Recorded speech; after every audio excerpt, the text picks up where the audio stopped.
Some children spend their whole lives sitting at the edge of their family's table, always the last to arrive, the last to know, and the first to be forgotten. Evelyn was one of them, but that morning, a white envelope placed neatly on her doorstep changed everything. Inside was an invitation to her mother's will reading. No call, no message, just a few cold lines, and the signature of her eldest sister, Clara. She didn't know. This would be more than a will reading. It would be the moment that gave a voice back to the one who was gone, and the moment Evelyn finally stepped out of the shadow of a lifetime's silence. This is a story of love, of sacrifice, and of the things we only realize when it's too late. Inspired by real emotions that many families have lived through, but few ever speak about. If you have ever loved, ever lost, or ever wondered if your parents truly felt seen, this story will touch your heart. Like, share, and subscribe to HT Family Drama. Family stories that stay with you. Don't forget to turn on notifications to hear more heartfelt family stories every day, because sometimes the most powerful stories are the ones we have lived through or never dared to tell.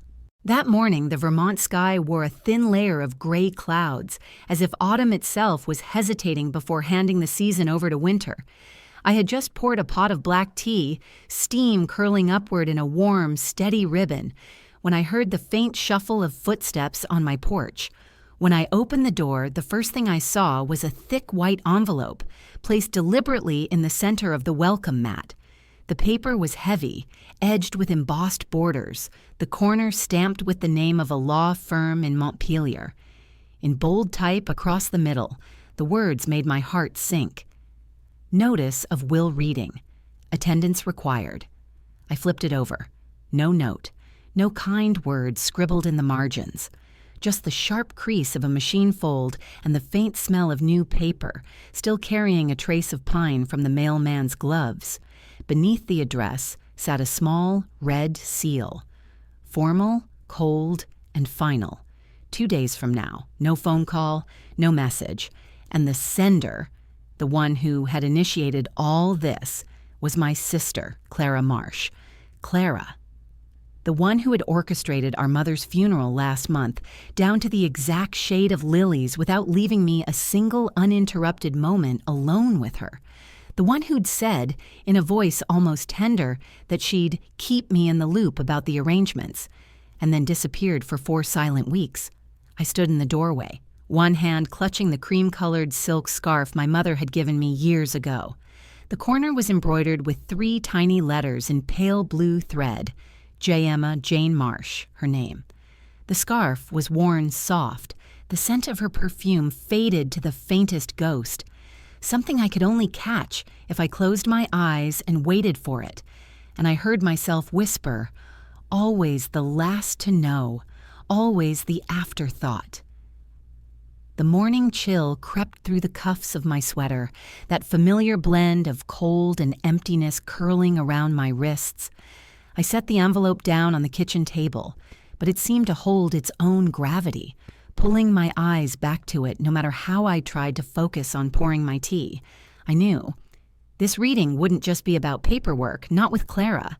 For her, it would be a game of chess, and this time I wasn't sure I wanted to play. But maybe, just maybe, I had no choice. The next afternoon, I drove south along winding country roads, the kind that seemed to follow the curve of the lake.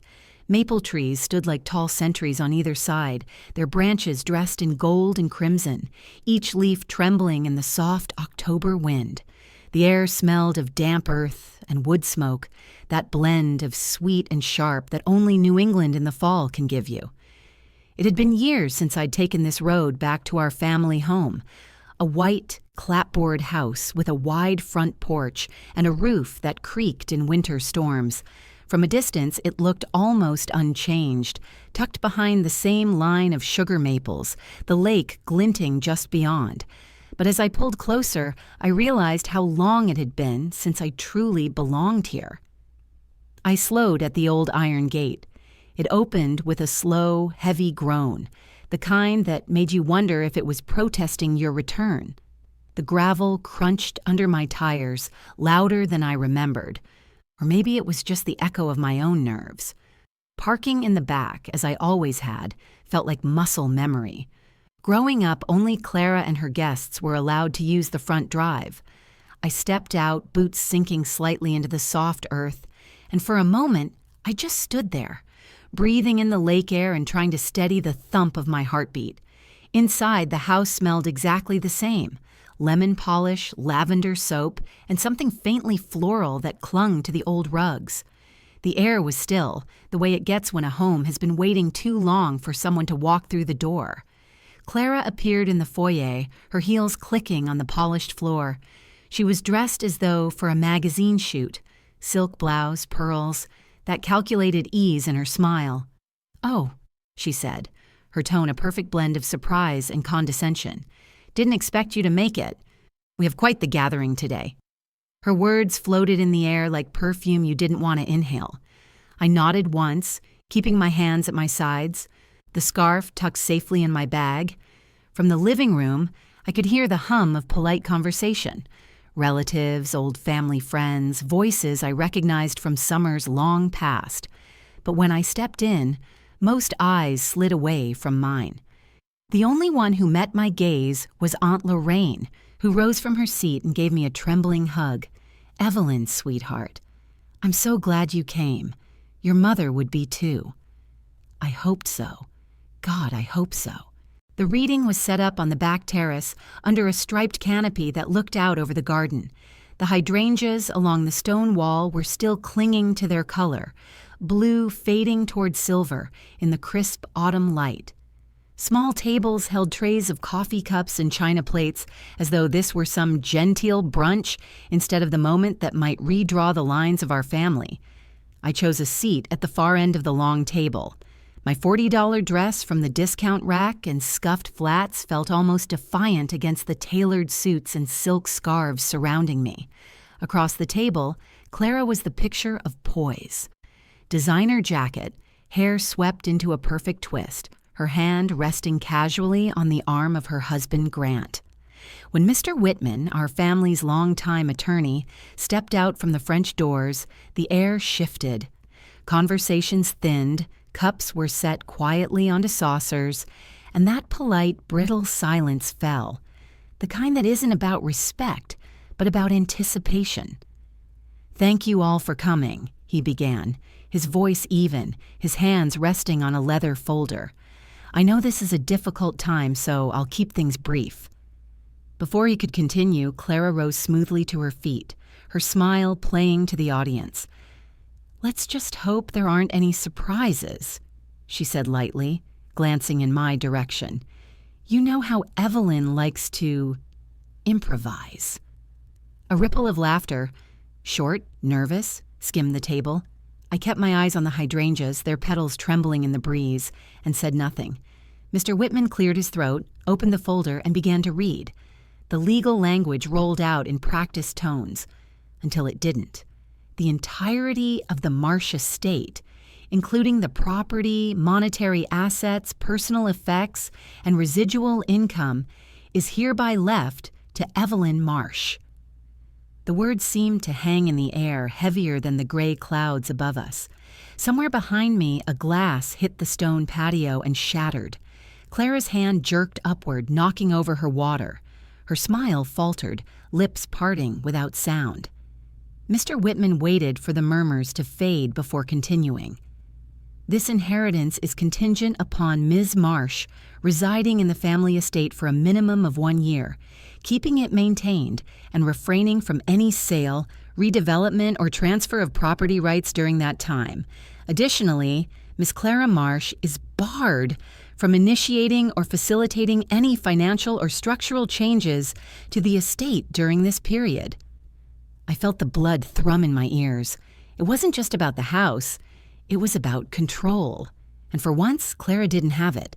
Clara's chair scraped loudly against the stone as she stood, the sound sharp enough to make a few heads turn. "This is absurd," she snapped, her voice slicing through the crisp afternoon air. "That's not what Mother wanted. You—" She pointed at me, like the word itself was an accusation. "You put these ideas in her head. You swooped in when she was weak, when she could barely tell day from night, and you filled her with guilt." I didn't answer. My fingers found the silk scarf in my bag, the one with JM stitched into the corner. The smooth fabric warmed quickly against my palm. In my mind, I was back in that quiet hospice room. My mother's breath shallow, her voice barely a thread. "Don't let them take everything, Evelyn," she'd whispered. Mr. Whitman tried to step in, his voice calm but firm. "These terms were written in your mother's own hand, Miss Clara, and witnessed by 2 individuals. The will was signed before a notary public." "She was confused," Clara shot back. "Ask Aunt Lorraine. She said so herself." Aunt Lorraine, sitting 2 seats down, lifted her chin. "I said she was tired, Clara, not confused." Her tone was steady, unshaken. Something shifted then, a faint crack in the veneer of certainty Clara had worn since I arrived. Her gaze darted to the others at the table, as if seeking agreement, but no one spoke. I kept my eyes on the tablecloth, letting the silence grow until it was thick enough to feel. And then softly, I spoke, not to accuse, but to anchor the truth. "I'd like the date of my mother's letter to be entered into the record." Mr. Whitman nodded, retrieving a sealed envelope from his folder. He handed it to me. The weight of it was more than paper. It was years of being the quiet one, years of stepping aside. As I slid my finger under the flap, the rustle of the paper seemed to hush the whole terrace. My mother's handwriting curved across the page in familiar loops. I read aloud, my voice shaking only once. "Evelyn, you showed up when no one else did. You made me soup when I could not speak. You stayed when your sister filed the power of attorney papers without telling me. You are the only one who didn't ask me to sell the home, only to rest in it." No one interrupted. Even the wind seemed to still. Clara's smile was gone now, her jaw tight, but I didn't look at her. I folded the letter carefully, placed it back into its envelope, and set it on the table in front of me. This wasn't about sparring. This was about letting the truth sit in the center of the table, where everyone could see it, and where she couldn't move it out of sight again. A week later, a thick manila envelope appeared in my mailbox, wedged in so tightly I had to tug it free. My name was typed across the front in cold, impersonal letters. Inside, a court summons. Clara was contesting the will. Her claim was written in neat, legal phrasing, undue influence over a vulnerable individual. But stripped of its careful wording, it meant one thing. She was calling me a liar. I carried the envelope inside, set it on my desk, and unlocked the bottom drawer of the old oak file cabinet. The drawer stuck for a moment, swollen from the damp October air. When it gave way, I reached inside for a red folder labeled in my mother's handwriting, Supplement Addendum 3. Inside, I found the documents she'd signed during her final month in hospice, notarized, witnessed, dated after her initial revisions. There was a letter to her estate attorney explaining that Clara had attempted to seize control of her finances while she was recovering from pneumonia. Bank statements showed withdrawals for jewelry, spa visits, and a down payment on a new car. None of it on any gift record. There were even printed emails my mother had forwarded to me months earlier, suspecting her account had been compromised. I remembered her exact words when she sent them. "Don't delete these. Just in case I forget later, you'll know." I knew. And now I was done letting her voice be twisted into something it was not. 3 days later, I walked up the courthouse steps, the October wind tugging at the hem of my navy blouse. Clara was already there, flanked by her attorney and a cluster of reporters. She wore a soft lavender coat, the one she always chose when she wanted to seem relatable, and her makeup was perfect. "I only ever tried to protect our mother," she told a journalist, her lower lip trembling in a way I knew was rehearsed. "But money changes people." I stopped just out of frame, close enough to catch every syllable, far enough to remain unnoticed. This was her opening move. Shape the story before I could speak. Paint herself as the dutiful daughter betrayed by a greedy sister. When the reporter turned to me, microphone in hand, I didn't answer right away. Instead, I reached into my tote bag and pulled out a sealed envelope. I placed it in her hand. Inside, time-stamped emails, bank records, and a notarized letter from my mother's night nurse, written 2 months before she passed. The nurse's words were clear. Patient expressed repeated concerns about her daughter, Clara, accessing bank accounts without consent. Recommended independent oversight. Logged on file. A ripple of murmurs moved through the crowd. Then from the back, a voice spoke up. Firm, steady. "I can confirm that," said Jeanette, the nurse herself, badge still clipped to her sweater. "I saw Clara wave a checkbook over her mother's bed while she was recovering from pneumonia. She cried herself to sleep that night." The press began to shift their cameras. Clara's jaw tightened. "This is a smear campaign," she snapped. "It proves nothing. She was dying. She didn't know what she was doing." I stepped closer, my voice low but carrying. "She knew exactly what she was doing. She changed her will after you tried to move her into a care facility she never agreed to. You even walked an architect through the backyard while she was asleep." Her lips parted, but no words came. And in that pause, I realized she wasn't losing control of the case. She was losing control of the narrative. The courtroom smelled faintly of old wood and paper, the kind of scent that feels like history itself. People filled every bench. Distant cousins I hadn't seen in years, neighbors from the lake, even a few of my mother's old church friends. Reporters lined the back wall, their eyes flicking between me in my quiet gray dress and Clara in her bright blazer. When the judge entered, the room rose. "We are here to finalize the probate of the estate of the late Jane Marsh," he began. "We will hear evidence from both parties." Clara went first. She stepped to the center like it was a stage she'd rehearsed for. "This," she said, holding up a folder, "is my mother's legally recognized will. Signed, witnessed, and notarized. It names me as sole executor and heir. My sister was not involved in my mother's care during her final year and appeared only after the paperwork was completed. I believe my mother was pressured, possibly manipulated. Her words were sweetened at the edges, but the core was sharp. She was trying to write the story one last time. When the judge turned to me, "Ms. Evelyn Marsh, do you wish to respond?" I stood slowly, both hands holding a pale blue envelope. "Yes, Your Honor," I said. "I have a later will, signed, witnessed, and notarized 1 month after the version my sister presented." A rustle moved through the room. The judge gestured for the bailiff to take the envelope. He opened it carefully. "This document appears valid," the judge confirmed. "Dated July 9th, witnessed by Lorraine Marsh and Jeanette Holloway, notarized by state-certified notary Erica Plah." Clara's voice pitched higher. "She forged it! That's a fake!" I didn't flinch. "Your Honor," I said, turning toward the AV technician in the corner, "would you play the file, please?" The screen flickered, and there she was. My mother, thinner than I remembered, but her eyes calm, clear. Her voice filled the room. "If this is being played, it means Clara has tried again to twist my intentions. I made another will because she tried to put me in assisted care against my wishes. She contacted a realtor behind my back and withdrew over $8,000 without my permission. Evelyn did not pressure me. She protected me.